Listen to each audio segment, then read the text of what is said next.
पंजाबी भी आती है इब्राहिम खान।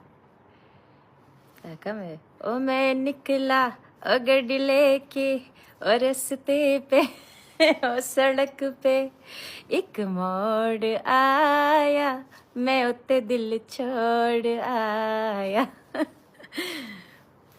दाऊस पता नहीं पंजाबी तो कहना था।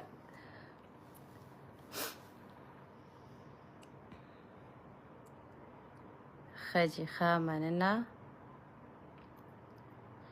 हाय हाय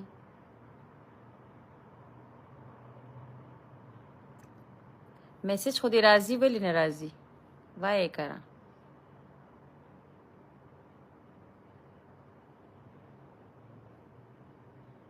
खान वही ओके सिस्टर, अल्लाह हाफिज़, हमेशा खुश और सलामत।